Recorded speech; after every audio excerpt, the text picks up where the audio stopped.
Assalamualaikum warahmatullahi wabarakatuh. Halo semuanya. Perkenalkan, kami dari kelas 06 Buke 007. Perkenalkan, dengan saya Febriani Rahma dan rekan-rekan saya Esernita, Saya Zahrana Syifa. Rifki Nurfahmi. A few moments later. nah hari ini kami kumpul di sini ingin membahas mengenal lebih dalam lagi tentang teori-teori kriminologi. Kriminologi adalah ilmu yang mempelajari tentang kejahatan dan tindak kriminal. Bidang ini melibatkan analisis dari sudut pandang sosial, ilmu pengetahuan, pemerintah, dan hukum. Nah, kalau menurut Kak Febri, apa sih kriminologi itu? Kriminologi itu berasal dari bahasa Latin ya, yaitu crimen dan logos. Nah, crimen itu berarti kejahatan, sementara logos itu adalah ilmu. Jadi, secara harfiah, secara garis besarnya, kriminologi itu adalah ilmu pengetahuan tentang kejahatan, atau lebih tepatnya kriminologi mempelajari segala aspek tentang kejahatan itu. Kayak gitu. Kalau dari saya, kriminologi itu selain yang tadi dijelaskan Kak Febri bahwa itu merupakan studi ilmu yang membahas mengenai kejahatan. Tambahan dari saya adalah ada faktor-faktor yang kriminologi itu membahas juga mengenai faktor-faktor yang mempengaruhi seseorang untuk melakukan kejahatan. Selain itu, kriminologi juga melibatkan analisis tentang gimana sih persepsi kejahatan itu dan gimana kejahatan itu diatasi di dalam masyarakat oleh sistem hukum. Menurut Kak Rifki gimana nih?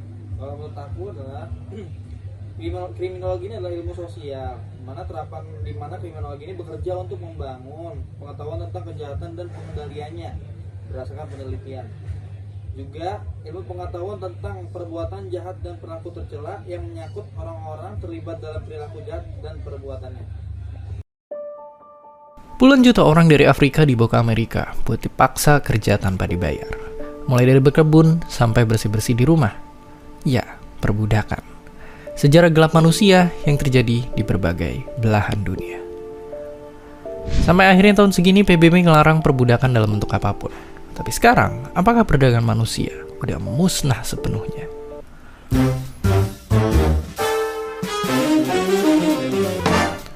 Sayangnya enggak.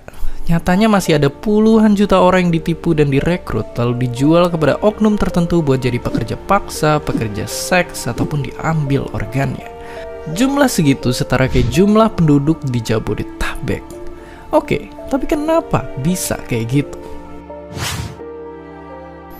Jadi gini, masih ada banyak orang atau perusahaan licik yang nyari buruh bergaji rendah biar bisa dapetin keuntungan sebanyak-banyaknya. Nah, mereka-mereka ini suka nyari target orang-orang yang rentan buat dijadiin pekerja paksa. Pekerja yang hampir nggak dapet gaji dan disuruh kerja terus-menerus. Ya, kayak budak. Terus ada juga orang-orang jahat di pasar gelap yang nyari pekerja seks, bahkan sampai organ manusia. Inilah alasan kenapa perdagangan orang itu masih ada. Keuntungannya bisa sampai triliunan rupiah setara sama nilai perusahaan-perusahaan ini.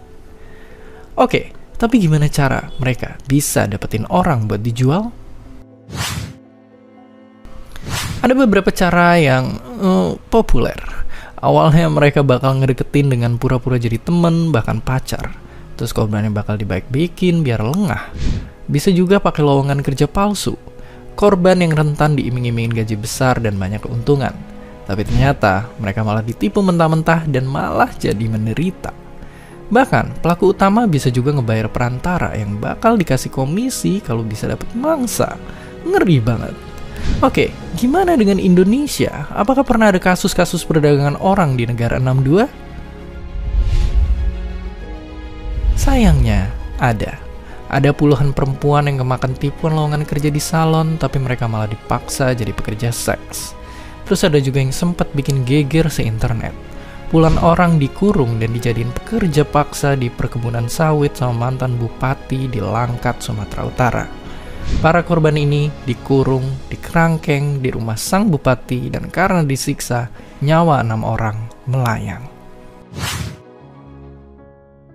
Ya, ternyata perdagangan manusia belum sepenuhnya lenyap dari muka bumi, meski udah banyak juga upaya buat ngilanginnya. Sebelum ini benar-benar bisa dibasmi, kita harus waspada sama lowongan-lowongan kerja yang mencurigakan. Dan seperti biasa, terima kasih.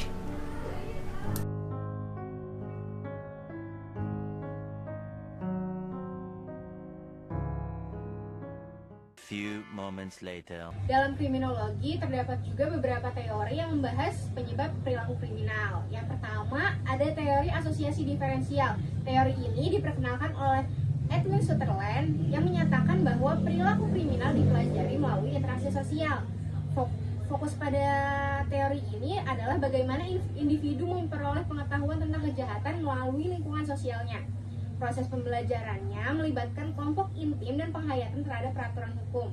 Versi kedua teori ini menegaskan bahwa semua tingkah laku dipelajari melalui komunikasi dan interaksi dengan orang lain. Contohnya, kawanan penjahat kapak merah. Di Jalan Wijaya, Blok O Kebayoran Baru, Jakarta Selatan, terdapat kawanan penjahat yang dikenal sebagai kapak merah. Mereka selalu menggunakan senjata tajam berwarna merah untuk memecah kaca mobil dan menyerang korbannya. Kawanan ini mengincar pengemudi mobil yang terjebak di perampatan lampu lalu lintas dan mencuri harta benda seperti dompet, handphone. Terus contoh yang kedua adalah perilaku siswa yang suka bolos sekolah. Seorang siswa suka bolos sekolah. Perilaku ini dipelajarinya melalui pergaulan dengan teman-teman yang sering bolos sekolah. Melalui interaksi sosial ini, ia juga belajar dan mencoba melakukan penyimpangan tersebut. Untuk teori yang kedua bisa dijelaskan oleh Kak Esther. Yang kedua, terdapat teori anomia yang diperkenalkan oleh Emile Durkheim yang menggambarkan keadaan ketidakseimbangan nilai dan norma dalam masyarakat. Fokus pada ketidakseimbangan antara tujuan budaya dan cara pencapaiannya. Individu yang tidak dapat menyesuaikan diri dengan norma-norma masyarakat dapat melakukan penyimpangan. Contohnya itu, ada yang mencerminkan pelanggaran terhadap rambu-rambu lalu lintas yang sering terjadi di kehidupan sehari-hari. Selain itu, teori ini juga menjelaskan kondisi kekacauan dalam masyarakat yang disebabkan oleh ketiadaan atau berkurangnya norma dan nilai yang mengatur perilaku individu, sehingga menyebabkan penyimpangan dan tindakan kriminal. Selain itu, teori anomia juga mengasumsikan bahwa penyimpangan adalah akibat dari adanya berbagai ketegangan dalam struktur sosial, sehingga ada individu yang terdorong untuk melakukan tindakan kriminal. A few moments later. Yang ketiga, teori kontrol sosial.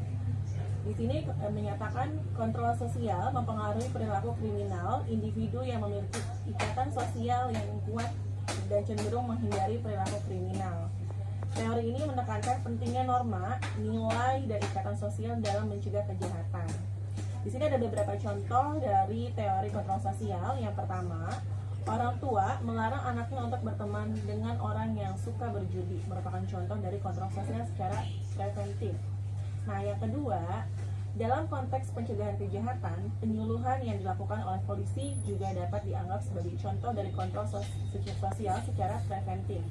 Yang ketiga, dalam studi kasus, pemeriksaan pemerkosaan, penerapan teori kontrol sosial dapat membantu dalam memahami faktor-faktor yang mempengaruhi terjadinya kejahatan tersebut. Yang keempat, attachment atau kelekatan, salah satu elemen dari teori kontrol sosial oleh Travis Piercy, juga memberikan contoh konkret terkait dengan bagaimana ikatan individu dengan orang lain dapat mempengaruhi perilaku kriminal. Yang kelima, teori kontrol sosial Travis Piercy juga digunakan dalam mengeksploitasi hubungan antara ketahanan sosial dan penyalahgunaan narkoba, memberikan pemahaman yang lebih dalam terkait dengan faktor-faktor yang mempengaruhi perilaku kriminal.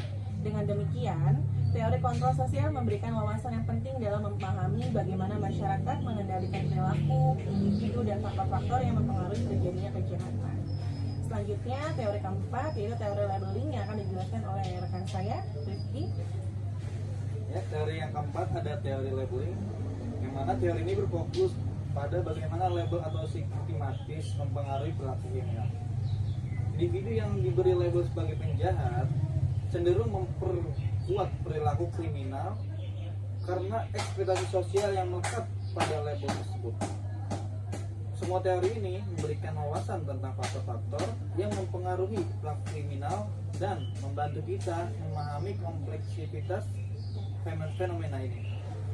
Contoh konkret dari teori labeling dalam kriminologi dapat ditemukan dalam situasi di mana seseorang yang telah dicap atau dilabel sebagai penjahat atau pelanggar hukum cenderung terjebak di dalam lingkaran perilaku menyimpang.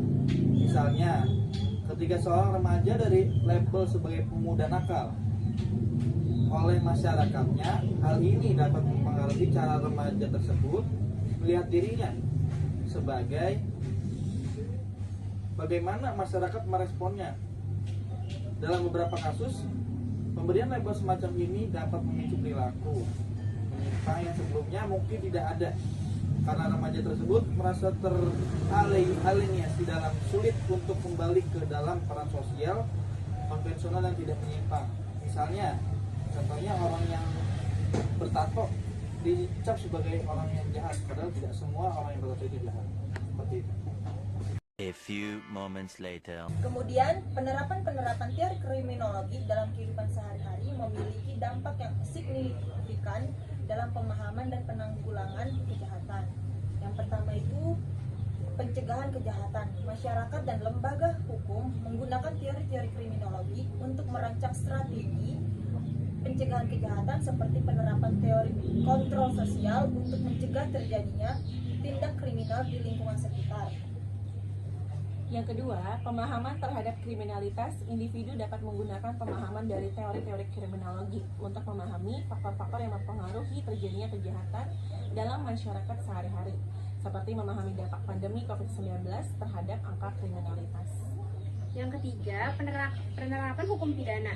Teori-teori kriminologi juga digunakan dalam pembentukan dan penerapan hukum pidana, seperti teori konflik yang mencoba untuk memeriksa pembentukan hukum dan penerapan hukum pidana. Yang keempat, pendidikan dan penyuluhan. Penerapan teori-teori kriminologi dalam pendidikan dan penyuluhan dapat membantu individu untuk memahami perilaku kriminal dan bagaimana mencegahnya dalam kehidupan sehari-hari. A few moments later.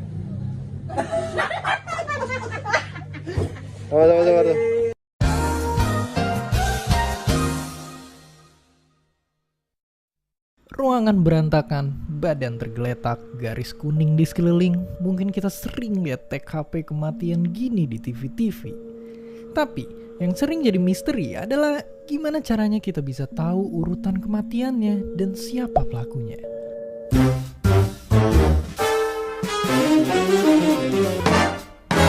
Caranya adalah dengan make ilmu forensik, yaitu nerapin sains buat nyari dan nyatuin semua bukti dan informasi.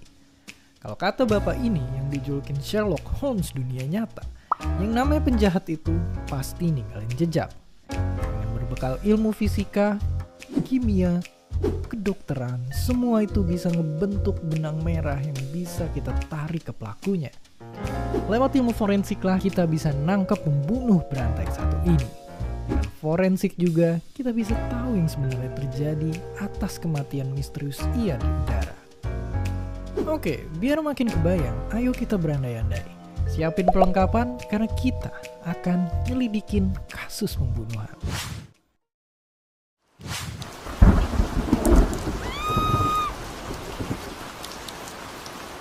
Langkah pertama, siapin kamera dan catatan. Ya, nggak perlu bawa dasi kupu-kupu dan pengubah suara atau jam yang bisa nembakan obat tidur.